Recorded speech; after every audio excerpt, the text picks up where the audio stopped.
Hello aspirants, आज का हमारा टॉपिक है जैनिज़्म। हम देखेंगे जैनिज़्म और बुद्धिज़्म जो हेटेरोडॉक्स सेक्ट है वो कैसे स्टार्ट हुए, क्या रीज़न थे, क्या कारण थे कि इन धर्मों को भी आना पड़ा। तो हम रीजंस देखेंगे one by one. Heterodox sect जो है वो कैसे इमर्ज हुआ, इसके रीज़न है फर्स्ट इकोनॉमिक फैक्टर्स भी हैं, सोशल फैक्टर्स भी हैं और पॉलिटिकल फैक्टर्स भी हैं।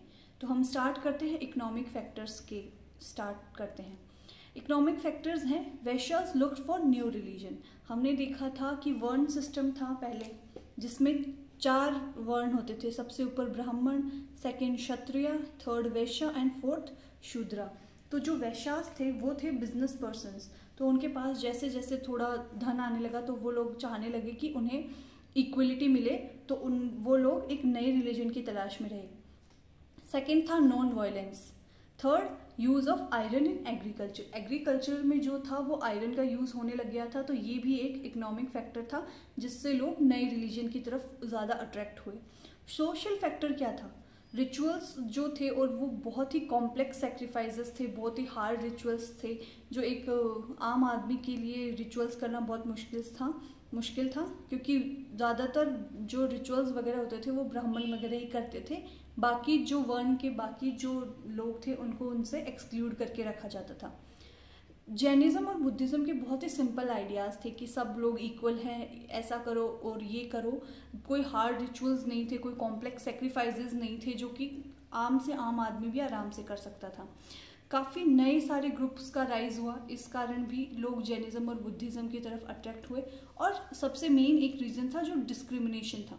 वर्ण बेस्ड सिस्टम में क्या था, लोगों के साथ बहुत डिस्क्रिमिनेशन होता था। सबसे ऊपर ब्राह्मण थे, फिर क्षत्रिय, फिर वैश्य और शूद्र।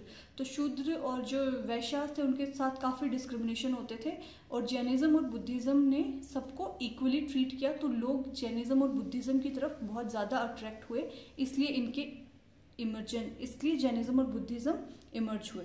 अब पॉलिटिकल फैक्टर्स क्या है वो हम देखते हैं। सुपरमेसी ऑफ ब्राह्मण, हर चीज़ में सभी जगह सिर्फ ब्राह्मणों की सुपरमेसी थी। Second, emergence of monetary economy, और जो मॉनेटरी इकोनॉमी है उसका भी एमर्जेंस हुआ, तो लोग ज़्यादा इन रिलीजन्स की तरफ अट्रैक्ट हुए। आज हम पढ़ेंगे जैनिज़्म के बारे में। तो देखते हैं जैनिज़्म कब हुआ। Jainism is one of the oldest religion in the world. ये भी काफ़ी ओल्डेस्ट रिलीजन्स में माना जाता है। जैनिज़्म में जैना का मीन्स है कन्क्वेरर यानी विजेता। अब जैनिज़्म को फाउंड किसने किया, जैनिज़्म के फाउंडर का नाम है ऋषभनाथ, जिनको फर्स्ट तीर्थंकर भी कहा जाता है। जैनिज़्म में टोटल 24 तीर्थंकर हुए, जिसमें फर्स्ट थे ऋषभनाथ और 23rd जो थे वो थे पार्श्वनाथ, और 24th जो तीर्थंकर थे वो थे वर्धमान महावीर। फर्स्ट तीर्थंकर थे ऋषभनाथ, 23rd थे पार्श्वनाथ और 24th थे वो वर्धमान महावीर। अब हम जैनिज़्म में 24th जो हमारे तीर्थंकर थे वर्धमान महावीर, उनके बारे में पढ़ते हैं। वर्धमान महावीर का जन्म कहाँ हुआ था, इनका जन्म हुआ था कुंदाग्रामा, एक विलेज का नाम है कुंदाग्रामा जो कि बिहार में है, नियर वैशाली के पास। ओके, महावीर वर्धमान स्टार्टिंग से एक जंत्रिका क्लैन से बिलोंग करते थे। ये राजा महाराजे थे, प्रिंस थे। ये जंत्रिका क्लैन से वर्धमान महावीर बिलोंग करते थे। इनके फादर का नाम था सिद्धार्था, इनकी मदर का नाम था त्रिशाला, जो कि लिच्छवी जो चीफ थे उनकी सिस्टर थी। ठीक है, 30 साल की उम्र में महावीर ने अपना घर छोड़ दिया था। क्यों? For the enlightenment.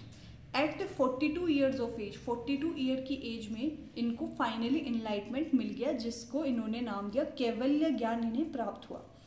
इनका जन्म कुंदाग्रामा में हुआ था, लेकिन इनकी जो डेथ है वो पावापुरी में हुई थी। इनकी डेथ हुई थी सालेंखना करने से। सालेंखना क्या होती है, जैनिज़्म में एक प्रोसेस होती है जिसको बोलते हैं फास्ट अंटिल डेथ।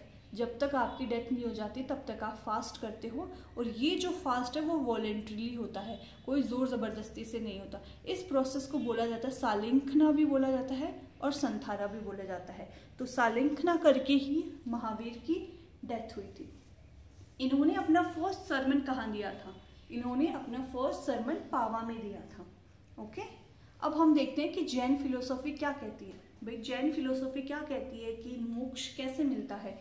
इस मोक्ष को इन्होंने बोला है कि निर्वाणा कैसे मिलता है। तो अकॉर्डिंग टू जैन फिलोसॉफी मोक्ष और निर्वाणा जो है वो 3 रत्नों से मिलता है। जैन फिलोसॉफी में इनका नाम त्रिरत्ना दिया गया है। ये 3 रत्न कौन से हैं? Right faith, right knowledge, right conduct. अगर आप ये तीनों चीज़ करते हैं तो आपको मोक्ष और निर्वाणा प्राप्त होता है। ठीक है, अब जैनिज्म के 5 वोव्स हैं, वो कौन से हैं वो हम देखेंगे। 5 वोव्स ऑफ जैनिज्म। फर्स्ट है अहिंसा, सेकंड है सत्या, थर्ड है अस्तेय, फोर्थ है अपारगृह, फिफ्थ है ब्रह्मचार्य। अब ये जो 5 वोव्स हैं जैनिज्म के, इनमें से जो स्टार्टिंग के 4 वोव्स हैं ये हमें दिए थे 23rd तीर्थंकर जो थे पार्श्वनाथ ने, और जो 5th जो वोव्स है वो हमें दिया था महावीरा ने। जैनिज्म के क्या क्या प्रिंसिपल्स थे? Principle of Jainism. जैनिज्म ने क्या किया भाई? जैनिज्म क्यों आया? रिलीजन क्यों इमर्ज हुआ? क्योंकि इक्वलिटी नहीं थी सोसाइटी में डिस्क्रिमिनेशन था, वैश्यास थे, उनको नए रिलीजन की तलाश थी, लोगों के साथ बहुत तरह से डिस्क्रिमिनेशन हो रहा था, बहुत हार्ड सेक्रीफाइसेस थे, रिचुअल्स थे। तो जैनिज्म का प्रिंसिपल था रिजेक्शन ऑफ वेदास। इन्होंने वेदास को रिजेक्ट किया, ये लोग वेदास को नहीं मानते थे। लेकिन जैनिज्म ने वर्ण सिस्टम को पूरी तरह से रिजेक्ट नहीं किया। दे बिलीव्ड इन कर्म एंड आत्मा सोल। जैनिज्म का प्रिंसिपल था कि वो कर्मा में बिलीव करते थे और आत्मा में बिलीव करते थे। और जैनिज्म में एक और चीज़ थी एक्सट्रीम पेनेंस, मतलब कड़ी तपस्या, बहुत कठोर। अभी भी देखते होंगे कि जैनिज्म में बहुत बहुत कठिन धर्म है ये।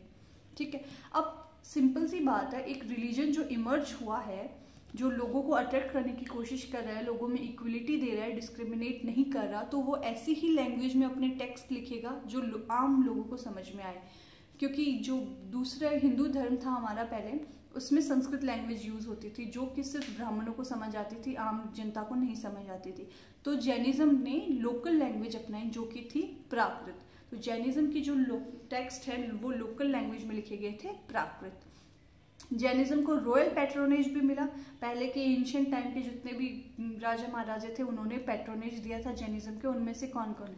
बिंबिसारा थे, उन्होंने जैनिज्म को पैट्रोनेज दिया। अजातशत्रु ने दिया, चंद्रगुप्त ने दिया था, गंगाज ने दिया था, राष्ट्रकूटा डायनेस्टी ने भी जैनिज्म को पैट्रोनेज किया था। अब जैनिज्म सिर्फ नॉर्थ इंडिया में ही नहीं, साउथ इंडिया में भी गया था। तो साउथ इंडिया में उन्हें किसने स्प्रेड किया या कौन वहां तक जैनिज्म को पहुंचाया? तो उसमें से क्रेडिट दिया जाता है स्थूलबाहु को और भद्रबाहु को और सीडी मौर्य को। सीडी मौर्य मतलब चंद्रगुप्त मौर्य को। ठीक है, अब हम देखते हैं जैन काउंसिल। कितनी जैन काउंसिल हुई? टोटल 2 जैन काउंसिल्स हुई, जिसमें फर्स्ट जो जैन काउंसिल है वो हुई थी पाटलिपुत्र में, और इस जैन काउंसिल के प्रेसिडेंट थे स्थूलभद्रा इस जैन काउंसिल के प्रेसिडेंट थे। अब ये काउंसिल हुई, इसका क्या रिजल्ट निकला? फर्स्ट काउंसिल में क्या हुआ, इसका रिजल्ट निकला, जो जैनिज्म है, जो जैन रिलीजन है, जैनिज्म रिलीजन है, वो 2 भागों में बट गया। कौन से? स्प्लिट हो गया। फर्स्ट श्वेतांबर और सेकंड दिगंबर। सेकंड काउंसिल जो है वो वल्लभी में हुई, और इसके जो प्रेसिडेंट हैं वो देवव्रधि और कशमा सारमाना। ठीक है, इस काउंसिल में 12 अंगास और 12 उपांगास लिखे गए थे। ये ही जैनिज्म के हैं। फर्स्ट काउंसिल में हमने देखा था कि जो जैनिज्म है वो 2 पार्ट्स में स्प्लिट हो गया था। फर्स्ट था दिगंबर्स, सेकंड था श्वेतांबर्स। दिगंबर्स वो लोग थे जो कि ओल्ड स्कूल को मानते थे, जो ओरिजिनल जैन जिसको बोला जाता है ओरिजिनल जैनिज्म, और श्वेतांबर वो थे जो न्यू स्कूल ऑफ जैनिज्म को मानते थे। अब हम एक एक करके दोनों के बारे में पढ़ते हैं। दिगंबर्स को भी 2 पार्ट्स में आगे जाके डिवाइड हो गए हैं, जिसमें एक है मुल्ला सिंह दिगंबर्स और एक है बिशपंथी। मुल्ला सिंह जो ओरिजिनल जैनिज्म है, ओरिजिनल जैन को फॉलो करते हैं, जिसमें नो आइडल वर्शिप नथिंग। बिशपंथीज वो हैं जो जैनिज्म के साथ साथ यक्ष और यक्षिणी की पूजा भी करते थे। ठीक है, तेरापंथी भी एक पार्ट है इनका, जो कि सिर्फ ओनली जैनिज्म की पूजा करते थे। मुल्ला सिंह भी ओनली जैन्स की पूजा करते थे। बिशपंथी जैन के साथ साथ यक्ष और यक्षिणी की भी पूजा करते थे। और तेरापंथी जो लोग जैन हैं वो सिर्फ जैन्स की पूजा करते थे। एक था तरणपंथी जो कि है मॉडर्न कम्युनिटी, जो आजकल की और मॉडर्न कम्युनिटी। अब दिगंबर जैन जो होते हैं वो क्लोथ्स वेयर नहीं करते, they do not wear clothes, वो बिना क्लोथ्स के रहते हैं। फीमेल जो मॉन्क्स है दिगंबर जैन में, फीमेल मॉन्क्स हैं वो साड़ी पहनती हैं वो अनस्टिच्ड साड़ी पहनती हैं, जिनको हम बोलते हैं आर्यकास। ठीक है। अब दिगंबर जैन्स का ये मानना है कि वुमेन कांट भी है तीर्थंकार, कि वुमेन तीर्थंकार नहीं हो सकती, सिर्फ आदमी ही तीर्थंकार बन सकते हैं। सेकंड हम देखेंगे श्वेतांबर्स के बारे में। श्वेतांबर्स में हम देखते हैं कि श्वेतांबर नाम है श्वेत, श्वेत मतलब वियर वाइट क्लोथ्स। जो दिगंबर्स में होता था कि जो जैन मॉन्क्स हैं वो क्लॉथ्स नहीं पहनते, श्वेतांबर में जो मॉन्क्स हैं वो वाइट क्लोथ्स पहनते हैं। इसमें भी आगे आगे डिवाइड किया गया है, जिसमें एक है स्थानकवासी, जो कि जैन सेंट्स की पूजा करते हैं, मतलब जो जैन के संत होते हैं उनकी पूजा करते हैं और अपने मुंह पर एक मुंह पट्टी पहन के रखते हैं। ठीक है। सेकंड है जो इसका डिवाइड किया गया है इनको है, वो है मूर्ति पूजका। मूर्ति पूजका का मतलब है जो कि आइडल वर्शिप करते हैं। श्वेतांबर वो वाले जैन फॉलोवर्स हैं जो टीचिंग ऑफ पार्श्वनाथ को फॉलो करते हैं, और इनका मानना है कि जो तीर्थंकार्स है वो वुमेन भी हो सकती है, कैन बी ए मैन और ए वुमेन, दोनों हो सकते हैं। मूर्ति पूजिका जो है वो आइडल वर्शिप करती है, और आइडल वर्शिप में वो जो तीर्थंकार्स हैं उनकी आइडल वर्शिप करती है, और ये डू नॉट वियर मुंह पट्टी। स्थानकवासी जो है वो मुंह पट्टी वियर करते हैं, और मूर्ति पूजिका जो है वो मुंह पट्टी वियर नहीं करते।